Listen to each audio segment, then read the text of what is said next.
நாம் நேசிப்பவர் நம்மை காயப்படுத்துவதை விட வலி மிகுந்தது. நம்மால் காயப்படுத்தப்பட்டவர் நம்மை தொடர்ந்து நேசிப்பதுதான். பல பிரச்சனைகளை சத்தமில்லாமல் முடித்து வைப்பது மௌனம்தான். மௌனம் மட்டுமே தன்னையும் சிந்திக்க வைத்து பிறரையும் சிந்திக்க வைக்கும். மிக நெருக்கமானவர்கள் என்பதால் தானோ என்னமோ சிலரை மிக திறமையாக காயப்படுத்தி விடுகிறோம்.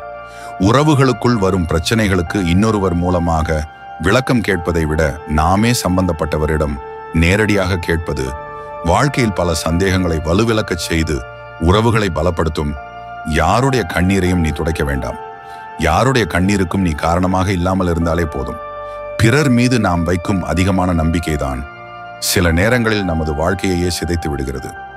உங்களுக்கு தொடர்ந்து வெற்றிகள் கிடைக்கும் போதுதான் உண்மையான எதிரிகளும் போலியான நண்பர்களும் உங்களை தேடி வருகிறார்கள். எச்சரிக்கையாயிருங்கள். கண்ணீர் சிந்தும் கண்களை விட அதை மறைத்து புன்னகை செய்யும் இதழ்களுக்கே வலி அதிகம்.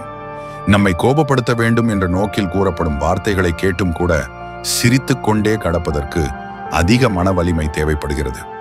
எத்தனை முறையானாலும் மன்னிக்க தயாராக இருப்பவரிடம் ஒரு முறையேனும் விசுவாசமாய் இருந்து விடுங்கள்.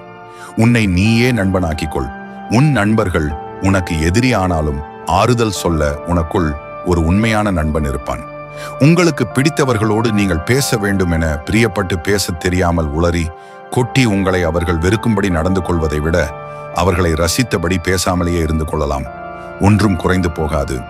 முடியாது என்று மற்றவர்களுக்கு சொல்லும் நிலை வந்தால் கண்டிப்பாக சொல்லிவிட முடியாது என்று, மற்றவன் என்ன நினைப்பான் என்று பார்க்காதே முடியும் என்று சொல்லிவிட்டு பிறகு 1000 முறை முடியாது என்று சண்டை இட்டு கொண்டிருப்பது வீணானது. ஒருவரை கலங்க வைத்து அதில் இன்பம் கொள்வது என்பது பிணத்தை பார்த்து சிரிப்பதற்கு சமம். அது கொடிதிலும் கொடிதான அரக்க குணம். அது போன்ற மனித மிருகங்களிடம் இடமிருந்து விலகியே இருங்கள். உங்கள் சோகத்தை எவ்வளவு கட்டுப்படுத்தி வைத்திருந்தாலும் ஒரு உண்மையான ஆறுதல் உங்களை வெடித்து அழ வைத்துவிடும். நினைப்பது போல் வாழ்க்கை எல்லோருக்கும் அமைந்து விடுவதில்லை. அழகாய் அமைந்த வாழ்க்கையை கூட சிலருக்கு வாழ தெரிவதும் இல்லை.